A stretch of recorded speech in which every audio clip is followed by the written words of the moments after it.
Bueno, quiero darle la bienvenida a todos los que en medio de esta noche borrascosa han decidido venir aquí de todas maneras a participar en este evento que nos llena de regocijo, además porque vamos a tener una fiesta hablando de literatura y libertad a través del distinguido autor uruguayo boliviano Emilio Martínez, en un día muy especial, en un día donde nos han llegado noticias, amanecimos con noticias tan agradables como que finalmente se le había propinado una importante derrota electoral en las elecciones legislativas en Venezuela a la maquinaria del eje Maduro-Cabello-Castro. Así que es un día magnífico para hablar de libertad, es un día magnífico para soñar con la libertad y es un día magnífico para podernos poner en contacto con una persona que viene escribiendo y defendiendo esas ideas desde hace mucho tiempo. Y nadie mejor para presentarlo que Carlos Alberto Montaner, que tiene una larga trayectoria en su vida, desde que era un adolescente y lo metieron preso, precisamente por amar la libertad.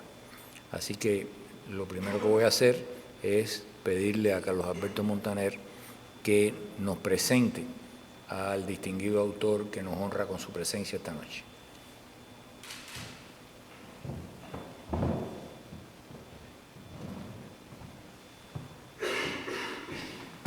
Bueno, muchísimas gracias, Juan Antonio.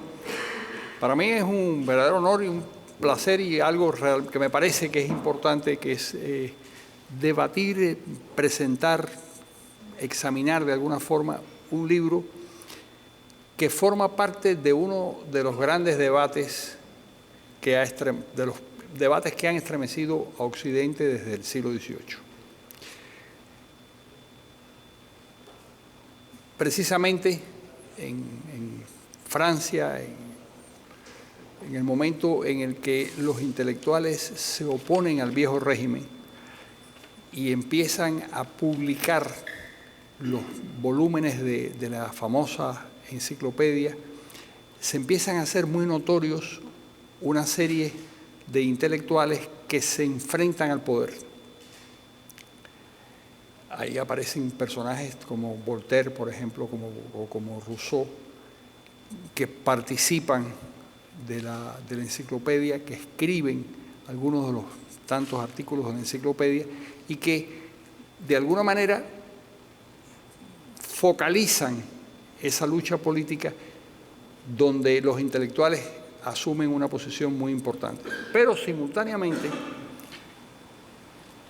los gobiernos empiezan e intentan cooptar a los intelectuales. Y esto se convierte, en el caso, cuando llega la Unión Soviética en el siglo XX, se convierte en un objetivo de Moscú. Crear una especie de frente ideológico donde los intelectuales, los escritores, los pintores, los músicos, desempeñaban un rol junto a la aventura totalitaria. ¿Por qué hacían esto los soviéticos? Es muy interesante las razones de por qué les interesaba cooptar a los artistas. Y era por las deficiencias del sistema democrático. Es decir, como no había una democracia, como el pueblo realmente no podía mostrar ni su aprecio por el sistema, o su aprecio sí podía demostrarlo, pero de una manera absolutamente falaz. Pero lo que no podían era decir que no podían responder a las cosas que el gobierno planteaba. Entonces, como no existía la democracia, se sustituyó esa cosa tan importante que era la soberanía, que supuestamente dependía de la voluntad popular, por la opinión de las personas, digamos, importantes en el mundo intelectual. Ya fueran pintores, fueran músicos, fueran escritores. Es decir, ellos intentaron, y lo hicieron muy acertadamente, lo hicieron con mucha eficacia, crear un grupo de respaldo. Y ese grupo de respaldo incluía algunos de los grandes escritores. Por ejemplo, Stalin tenía como su escritor favorito a Máximo Gorki. E impuso de alguna manera que Máximo Gorki fuera el gran modelo intelectual de los escritores. Pero como el partido y como los líderes y los caudillos del partido tenían criterios sobre todo, impusieron un tipo de música e impusieron un tipo de pintura y un tipo hasta de danza. Y quienes se salían de esos parámetros inmediatamente sufrían represalias. Hay represalias muy notables de intelectuales y de escritores y de músicos que sufrieron como consecuencia de esta posición del gobierno. Bueno, ese es el tema central de este libro. Son artículos, son conferencias, o ensayos dispersos, pero todos están centrados en el conflicto entre la inteligencia, entre los escritores, los artistas, los intelectuales y el poder. La lucha por el derecho, que lo cita él en el libro, una frase de George Orwell, que es el derecho a decir que no, que es básico en cualquier sociedad sana, el derecho a no estar de acuerdo. No quiere decir que la persona que no esté de acuerdo tenga la razón, sino tiene un derecho a manifestar esa posición. Eso está muy bien en el libro y hay una serie de artículos y episodios en los que habla de ese tema y yo creo que lo hace muy bien porque es un escritor muy claro, muy didáctico, muy ágil, muy breve a veces, es decir, en 500 palabras es capaz de decir y de resumir una idea y lo hace muy bien. De manera que yo celebro que el Instituto haya publicado este libro y entonces lo que vamos a hacer es lo siguiente. Vamos a oírlo a él unos minutos y luego vamos a hablar un poco del libro, que yo creo que una especie de diálogo sobre el libro va a ser interesante.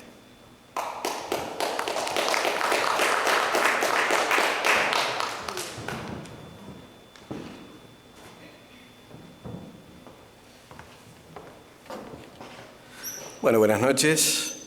Estoy muy honrado por la publicación de mi obra realizada por el IID, por el apoyo para este acto del Miami-Dade College y el Diario de las Américas, la presencia de todos ustedes y por estos presentadores de lujo que he tenido esta noche.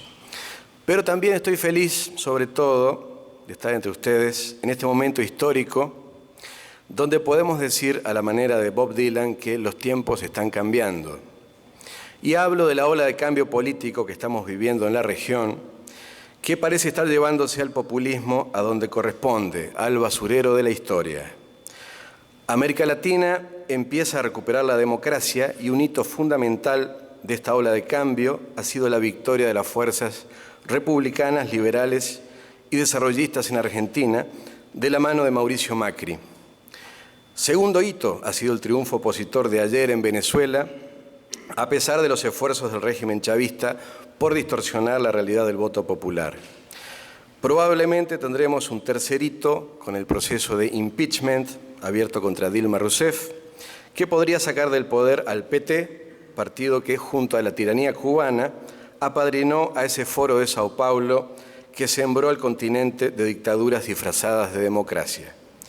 La cuarta batalla tendrá lugar en Bolivia el 21 de febrero, con el referéndum que busca habilitar la reelección de Evo Morales y de su titiritero Álvaro García Linera.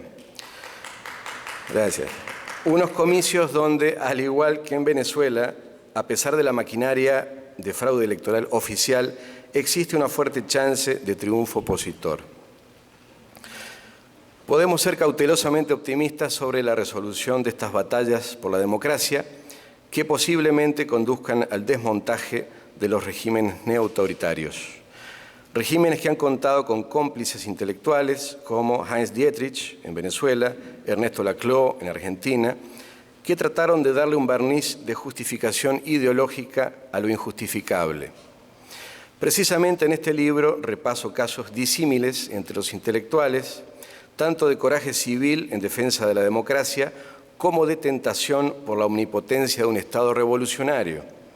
Entre los primeros, por ejemplo, consigno los casos de quienes figuran en el título: George Orwell, crítico por igual del nazismo y del estalinismo, y Mario Vargas Llosa, que generó una gran zozobra en el gobierno de Evo Morales con su visita a Bolivia del año pasado. Entre los segundos comento casos como el de Gabriel García Márquez, imprescindible en el canon literario latinoamericano, pero lamentablemente caído en la tentación del despotismo ilustrado en sus vínculos con Fidel Castro. Una tentación que acabó mal en los antecedentes de Platón y el tirano de Siracusa, de Voltaire con Federico el Grande y en todos los demás casos habidos y por haber. Repaso también en el libro distintos intentos del régimen de Evo Morales por imponer un control ideológico sobre la cultura. No en vano su gobierno se autodefine como revolución democrática y cultural, con cierto eco del maoísmo. Intentos como el de purgar de la currícula escolar a clásicos bolivianos como el liberal Alcides Arguedas, bajo la acusación de racismo, cargo infundado que demuestra que los censores evistas ni siquiera lo han leído. Intentos de censura literaria, como el cometido contra los escritores cubanos Wendy Guerra y William Navarrete, por parte de funcionarios del régimen, que trataron de impedir su participación en un foro de las letras en Santa Cruz de la Sierra, porque su ponencia tocaba la realidad actual de Cuba. O casos como el de la toma política del Archivo y Biblioteca Nacional de Bolivia, donde se destituyó de la dirección a una brillante historiadora como Marcela Inch por el solo hecho de ser madre de un candidato opositor a la alcaldía de Sucre.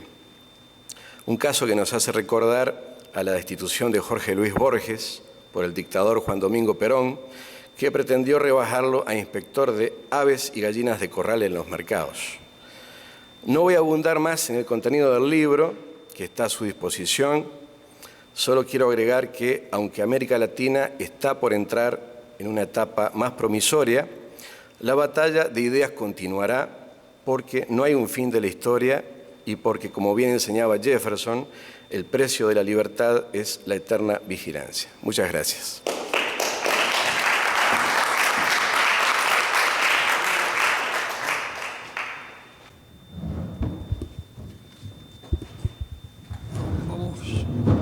Un poco sobre el libro. ¿Se oye? ¿Ahora se oye o no? ¿Sí? A conversar un poco sobre el libro. Bueno, ya hemos visto lo que pasó en Venezuela en estas elecciones el domingo pasado. ¿Crees que va a haber una especie de abatimiento de estas ideas del populismo izquierdista como pasó en los años 90?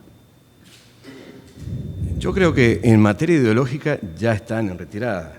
Hay que ver, por ejemplo, un Heinz Dietrich, hace algunos años ya que se ha separado del chavismo como poder fáctico. O sea, como poder blando, como ideología, el populismo creo que ya está perdiendo la batalla. Lo que le queda es una inercia de poder material real, ¿no? Que es lo que vamos a ver en Venezuela ahora. Va a haber un choque de poderes, evidentemente, entre legislativo y ejecutivo. Pero creo que como paradigma el socialismo del siglo XXI ya no convence a nadie. No, hay alguien, bueno, Dietrich, por ejemplo, es uno de los idiotas más importantes que yo he leído en mi vida. Yo no consigo la cantidad de errores y disparates que dice ese señor de una manera. Yo no sé si le perdonan esto porque es un alemán y se supone que los alemanes son unos pensadores profundos, pero es el último ensayo de él donde él explica por qué Maduro y el socialismo en Venezuela se hunden. Uno pudiera estar contento con el resultado final de lo que él dice, pero es tremendo la cantidad de tonterías que dice, es una cosa realmente asombrosa, ¿no? Es decir, los problemas de Venezuela son la culpa de los Estados Unidos. y los problemas del socialismo, la culpa de la conducta aviesa de una cosa ridícula. Bueno, ¿quiénes son los sustitutos de gente como Galeano, que se murió recientemente, o Benedetti, que me sorprendió muchísimo encontrar en tu libro las críticas muy adversas a Benedetti, que por cierto tú compartes también? Bueno, esa fue creo que la parte más divertida de escribir de todo el libro. O sea, además de las críticas políticas a Benedetti, las críticas literarias. Porque en otros casos, digamos, García Márquez, evidentemente, literariamente lo respetamos muchísimo, pero políticamente no. ¿Tú crees que el Poemas de la Oficina... En el caso de Benedetti creo que... ¿Poemas de la Oficina te parece un libro malo? Yo creo que es igualmente repudiable en los dos planos. Sí. ¿Ah? Sí, sí. En el caso de García Márquez, hay una anécdota que me contaba Plinio Puleyo Mendoza. Cuando ellos regresan de un viaje que hacen al este, años después, hay un problema de una carta que Plinio firma como si fuera una carta condenando al gobierno cubano por la represión a Eberto Padilla, y Plinio, que da por sentado que su amigo García Márquez tiene la misma posición, pone el nombre de García Márquez y luego García Márquez se retracta y dice que eso no es verdad, que él no firmó la carta. Entonces él le pregunta, dice, bueno, es verdad que tú no firmaste la carta, pero tú y yo viajamos al este hace muchos años y hicimos, ¿por qué tú tienes esa posición ahora? Y García Márquez le dice una cosa terrible, que coincide con tu juicio. Le dice, el problema es que al final solo quedaremos los que aparezcamos en la enciclopedia soviética. ¿Qué tal? Una cosa de un oportunismo tremendo, y además fue falso. La Unión Soviética desapareció, nadie oyó hablar nunca de la enciclopedia soviética. O sea, hay un libro de García Márquez del 57, que es una crónica por Europa del Este, claro, y donde él muestra la realidad de Europa del Este tal cual era. O sea que no puede alegar García Márquez ingenuidad o desconocimiento de lo que era el socialismo real. No, y además de Cuba, él sale huyendo de Cuba. Realmente él sale expulsado de Prensa Latina.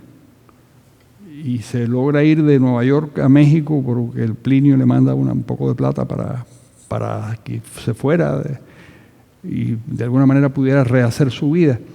Pero luego García Márquez piensa que se va a encontrar mucho mejor en las relaciones con Fidel Castro. Yo le pregunté una vez, le pregunté directamente, ¿cómo es posible que tú te sientas bien con Fidel Castro? Porque a mí me parecería una cosa realmente extraña. Me dijo, bueno, a mí me interesa antropológicamente. Un tipo que se come 19 bolas de helado y que habla 7 horas seguidas es una persona que es interesante. Yo, bueno, es una persona interesante, pero es una persona para tenerla lejos, ¿no? Porque yo no quiero tener amistad con alguien que se come 19 bolas de helado y habla 7 horas seguidas. Eso es el tipo que menos me interesa tratar en el mundo. Pero García Márquez tenía esa curiosidad, y tenía una curiosidad por el poder, que yo creo que... Va por ahí. Es lo que decía, la tentación del despotismo ilustrado. O sea, la idea de que el intelectual puede influir y hasta domesticar al tirano, que es un error fundamental. Y es una gran vanidad. Yo creo que él sentía, tratar de solucionarle algunos problemas a Fidel Castro era algo que alimentaba su ego. Si Fidel Castro es un hombre muy poderoso, yo no lo necesito, pero García Márquez no lo necesitaba para nada. Pero al mismo tiempo solucionarle un problema, eso le satisfacía. Hay una frase de García Márquez en los 90 que le preguntaban, bueno, ¿por qué mantiene la amistad con Fidel Castro? Y él dice, porque al mundo le sirve más que yo sea amigo de Fidel que a que no lo sea. Sí, había algo de eso. Por ejemplo, alguna vez lo llamé para que me ayudara a un intelectual cubano que estaba siendo perseguido y fue muy servicial y efectivamente habló con Fidel, le llamaba el Grande. Me acuerdo que me dijo por teléfono, hablé con el Grande y lo va a dejar salir de Cuba. Pero te advierto, dice que Fidel le dijo, te advierto que te morderá la mano. Y la verdad que pasó eso. Tan pronto salió la persona, atacó a García Márquez, en fin, no fue lo leal que quizás debió ser. Tú citas en tu libro una anécdota de un él se inventa unos 3.000 muertos. Correcto. Cuéntalo, porque eso es interesante. Claro, eso me lo contó en una entrevista hace algunos años Sergio Ramírez, justamente que en la plaza de Aracataca, donde García Márquez situaba unos 3.000 muertos, dice que no podían caber 300 personas físicamente, de ninguna forma, ¿no? Era una pequeña plaza, entonces dice que hasta, a lo mejor mataron 30, pero 3.000. Esa es la opinión de Sergio Ramírez, de que máximo eran 30. ¿Qué piensas qué importancia le asignas hablas de Mario Vargas Llosa con mucha admiración, es un amigo que yo estimo mucho, pero ¿qué importancia le asignas a Mario en esta lucha por las ideas de la libertad? No, yo creo que hay toda una generación, digamos, empezando por Octavio Paz, Mario Vargas Llosa, Carlos Alberto Montaner, Carlos Rangel, Plinio Puleyo, después Álvaro Vargas Llosa, que son fundamentales, Marcos Aguinis, en la lucha por las ideas en América Latina, que han roto la hegemonía cultural de la izquierda marxista, ¿no? Entonces, creo que es fundamental como resistencia ideológica en los últimos años contra esta ola que ha habido, y espero que en esta etapa más promisoria en la que entraremos, una etapa más republicana en América Latina, sean las ideas que sean difundidas incluso a nivel escolar, en el sistema educativo. En Bolivia, ¿hasta qué punto la inteligencia o algo parecido respalda a Evo Morales? No, yo creo que Evo ha perdido buena parte del respaldo de la inteligencia, ¿eh? Sí, yo creo que actualmente incluso grupos que siempre fueron de izquierda, como Comuna, de donde salió el vicepresidente García Linera, ya no están con él. El articulador de discurso que tiene actualmente Evo es el vicepresidente. Oí que le llamabas el titiritero. ¿Tú crees que él maneja a Evo Morales? Bueno, quien maneja realmente a Evo Morales es La Habana, evidentemente, ¿ah? Pero ya en un nivel más operativo del día a día, creo que sí. Incluso está demostrado que todo lo que son trámites administrativos de la presidencia actualmente se están yendo a la vicepresidencia. Y Evo ha quedado en la figura del presidente futbolista que recorre el país, entrega canchas de césped sintético. O sea, las decisiones reales se toman en la vicepresidencia. ¿Y qué te parece ese vicepresidente desde el punto de vista intelectual? Bueno, yo creo que es endeble, ¿no? Creo que se vendió una imagen y actualmente ya el discurso está agotado. Habrán visto tal vez en la prensa en los últimos días declaraciones del vicepresidente diciendo que si Evo se va, el sol se va a esconder y la luna se va a escapar. O sea que ya se ha llegado al realismo mágico, ¿no? Además, es que la letra de un bolero parece una cosa realmente... ¿Qué queda de la defensa del marxismo en América Latina como parte de...? ¿Qué queda del marxismo? Bueno, sin duda que van a seguir... Las universidades en Bolivia, por ejemplo, o en Uruguay, siguen en manos de... Las universidades públicas, yo creo que en casi toda América Latina, ¿eh?